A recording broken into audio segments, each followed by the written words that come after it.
Coming up on Canning What You Grow, we're going to turn this pumpkin into delicious home canned pumpkin.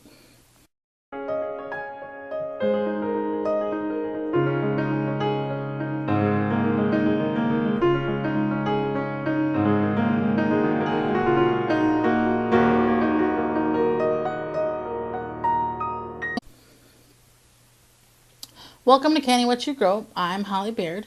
Today we are going to take this heirloom Ghirardelli pumpkin and we're going to turn it into some home canned pumpkin. We actually have 3 of these things. So we've canned quite a bit already and we just have to finish more. So the easiest way to do this is to cut your pumpkin, and this is what it looks like. This is what this one looks like on the inside. It's a really nice meaty pumpkin. It's got thick walls, about 2-inch walls, and it's really sweet too. Like not overly sweet, but has a really nice sweet pumpkin flavor. So it's gonna be good for pretty much anything, but we'll probably just use it mostly for pies and soups, things like that. So, and we're actually going to make some pumpkin noshi. So you want to peel your pumpkin, and you can do this in chunks or whatever you need to do, and you just want to get the skin or the peel, whatever you want to call it, or the rind off of it.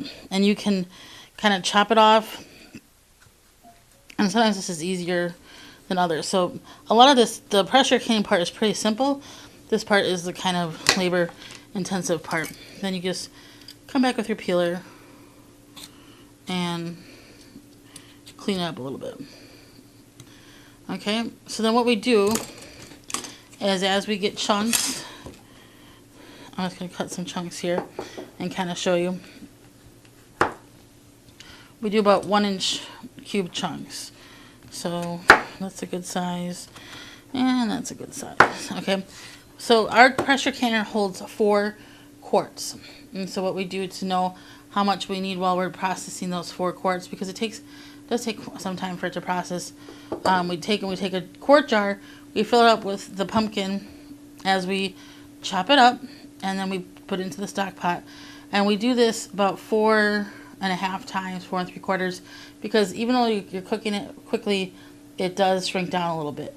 So that's what we're going to get done here. We'll get this done 4 3/4 time. We also have been saving the seeds. You can roast them, or you can save them for next year for growing, or whatever you want to do with them. So there you have it. We're going to go ahead and get this so we can get it cooking on the stove. Okay, so what we've done now is after we got it chopped up, we let it cook for 2 minutes in boiling water. Okay, and that just gets the process started.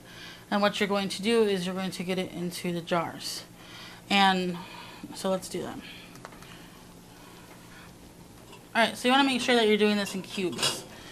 Just so you know, if you do it in a puree, you take the chance of getting very sick. So that's why you want to can your pumpkin or any squash, any winter squash, in cubes. So alright,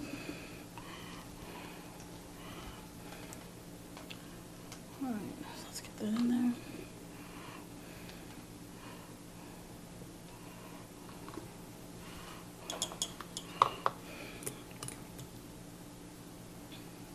And you need about 1-inch headspace. So let's see here.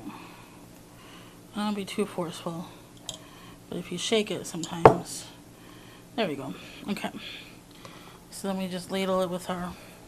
In this sense, you can use your cooking liquid because it's not overly starchy. With potatoes, you can't. You have to use a different hot liquid.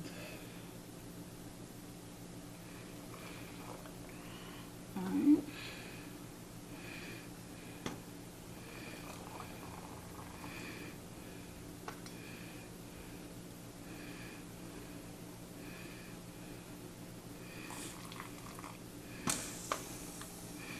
Okay, so that should be right around an inch. Okay. Okay, so we'll wipe your rim. Get your lid on. Oh. Get your ring on. And then get it into your canner. Now, since we're can this for a long time, which is 90 minutes. We've had to add a little bit of additional water to your canner. There might be some trial and error for this for you. If you're unsure, then you can do pints, but just think about that. So I'm going to get the rest of these done and get this going. Okay, so we got them in the canner. Now this is our canner, and we followed the directions according to the manufacturer and where what our level is above sea level. So you want to do that, and once this gets going, we'll get it processing, and then we'll show you what happens when we pull them out.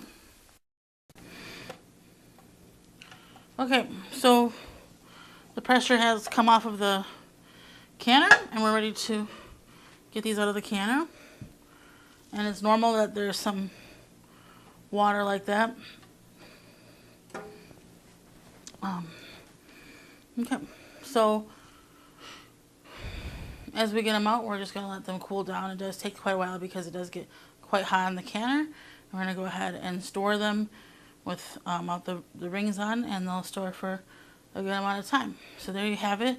You have your home canned pumpkin. I'm Holly Baird, and this has been Canning What You Grow. For more information, please visit thewisconsinvegetablegardener.com.